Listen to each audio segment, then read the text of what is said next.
係即係死係即係係咯，離世係唔可以阻，即係唔會唔發生咁樣。即係我想知道點解會唔加配樂？其實我不嬲都唔係好中意用好多音樂嘅，因為電影裏邊，我覺得其實音樂係一個好重要嘅元素，要用得好精彩咧，你先至可以帶出啲感受出嚟嘅。咁但係如果部戲自己本身嘅演員佢哋嘅演繹已經好好咧，同埋咧嗰個劇情咧已經有醖釀咗嗰個氣氛咧，其實我又唔係好需要加音樂去話俾觀眾聽，我想你哋嗰個感覺係點樣樣。我情願觀眾自己坐喺度嘅時候，靜靜地去感受。好似你入一個畫廊咁樣樣啦，譬如你睇一幅畫，都唔係一定會有音樂喺度咁樣，你都係用你自己嘅人生經驗同埋你嘅理解，然之後去感受嗰一幅畫俾你嘅感覺。其實電影都可以係咁樣樣咯，所以咧我就唔係好中意成日都加好多音樂嘅。咁同埋唔加音樂咧之後，我哋就用個聲音咧，就用好似一個音樂咁嘅元素咧，帶出某啲感受啦。咁其實個水煲聲啊、食嘢聲啊，呢啲已經好可以表達到咧一個平常早餐一個 couple 佢哋平常日常嘅生活嗰個感受。咁我哋覺得咁樣嘅表達方法會比較好啲，同埋真實啲咯。細膩而真摯嘅表達方法啊！我想問有冇其他觀眾想問問題或者分享一下感受嘅？好。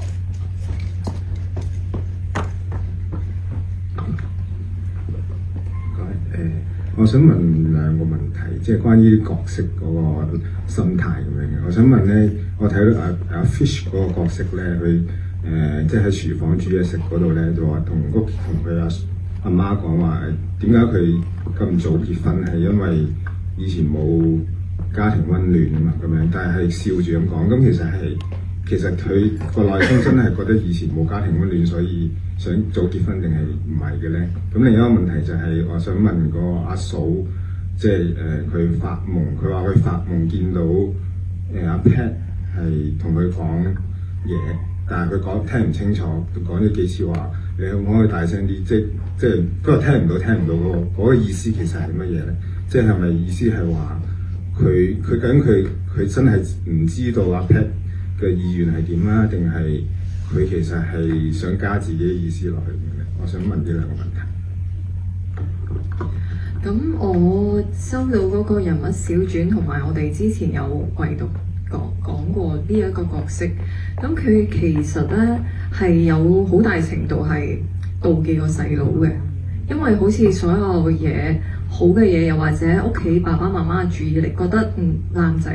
丁先至係最重要啦。咁可能佢同父母睇起嚟個關係都唔係太差，因為佢有自己嘅家庭啦，咁大家都係維持一啲表面嘅和平。咁但係其實佢細個嗰陣啦，我記得我哋我哋胡家係有做過茶餐廳嘅，係有經營過一段時間茶餐廳，但係爸爸媽媽就唔得閒照顧我啦，就將我擺咗喺 Pat 姑姐同埋 Angie 姨屋企，就有段時間咧就係喺我人生之中最開心最自由噶啦，我可以有我自己嘅房間，我可以我記得咧Fanny 有個明星夢嘅，Fanny 係好想去想扮靚靚去唱歌，但係其實佢係一個冇天分嘅人，佢冇天分，但係佢又唔想要咁樣過一世，咁佢係諗到好大嘅，但係 Angie 姨都知道呢個女冇天分噶啦，但係佢想學唱歌，去佢都會佢會揞錢俾人，你去學唱歌啦，俾佢去試。咁家庭溫暖其實係喺 Pat 姑姐 Angie 姨呢個屋企係得到嘅，但係佢嘅人咧，其實佢又唔明白佢自己原生家庭嘅狀況，所以變得佢嘅人有啲扭擰啊，即係佢又想要面對現實，結婚生仔。但係佢又唔想去面對呢一個現實，所以變得佢有時咧，佢表現出嚟嘅嘢咧，佢有啲矛盾咯。佢又好想扮乖女，但係其實佢嘅內心佢又唔係咁乖，所以佢個人係有啲矛盾啊。佢又係一個阿媽，但係同時又係一個女。佢想要做乖，但係佢又唔可以咁乖，即係佢嘅內心唔係咁乖。所以佢呢一個角色成日都長期處於一啲要行前要褪後，邊度都唔係嘅一個狀態咯。所以我就覺得佢喺呢個家庭入邊都幾辛苦。佢到最後，佢撕爛嗰一幅畫嘅時候，其實佢諗緊啲乜嘢咧？係啊，即係佢係好想要翻去嗰一個家庭嘅，但係佢好知道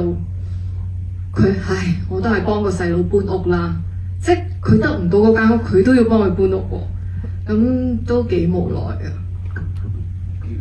咁其實我劇本咧，我就電影我中意就寫咗出嚟咧，我其實就俾觀眾自己去參考嘅。所以其實你話阿美講嗰段説話，其實佢裏邊講緊啲咩咧？其實我覺得唔同嘅觀眾自己可以帶俾自己嘅想法咧去諗嘅，所以係乜嘢想法都得嘅。可以有人睇完之後都問我阿美係咪咁樣講，即係話，既然嗰個人都死咗落，你仲使乜聽佢講嘢？聽唔到啊！我哋可以用自己嘅決定，咁樣又得。咁或者佢係其實真係覺得佢好想知道阿 Pat 究竟係諗啲乜嘢嘢，但係愛何阿 Pat 就冇講低，所以佢都係嗰陣時心大心細，究竟唔知點。其實每一個都可以係成立嘅，因為我其實電影可以做到嘅嘢咧，就係唔使將白紙黑字所有嘢好清楚咁俾觀眾聽。